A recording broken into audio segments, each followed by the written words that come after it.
ত্রয়োদশ জাতীয় সংসদ নির্বাচন দেশের ক্রীড়াঙ্গনের জন্য ছিল বড় হতাশার।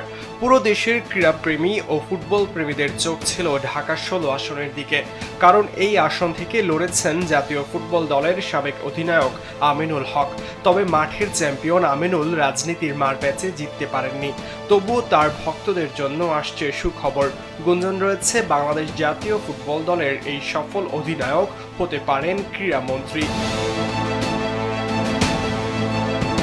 বলা হচ্ছে বিএনপি জোট সরকার গঠন করলে সংসদ সদস্য না হয়েও টেকনোক্রেট কোঠায় আমিনুল হকের মন্ত্রী হওয়ার সম্ভাবনা আছে।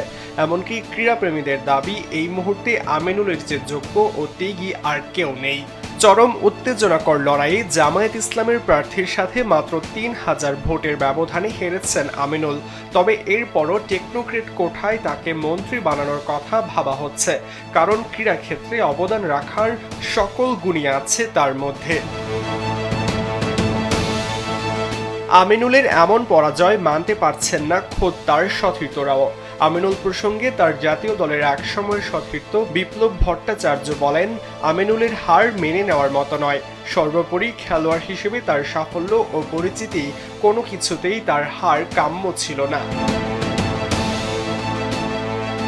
যদিও আমিনুলের দাবি তার সাথে অন্যায় হয়েছে, তার নির্বাচনী এলাকায় অনিয়ম, দুর্নীতি ও ভোট কারচুপির অভিযোগ তুলে নির্বাচন কমিশনের রিটার্নিং অফিসারের কাছে ফলাফল স্থগিতের আবেদন করেছেন আমিনুল হক।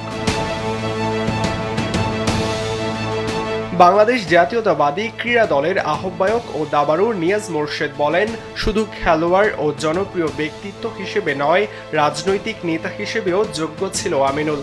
বিএনপি চাইলেই তাকে টেকনোক্রেট মন্ত্রী করতেই পারে। গত এক দশকের বেশি রাজনৈতিক প্রতিহিংসা ও জুলুমের শিকার হওয়া আমিনুলের ত্যাগকে মূল্যায়ন করার দাবি জানাচ্ছেন আমিনুলের মিরপুরের জনগণরাও। এখন দেখার বিষয় অবশেষে কী সিদ্ধান্ত নেয় তার দল, বাংলাদেশ জাতীয়তাবাদী দল বিএনপি। সরাজয়ন, কালবেলা।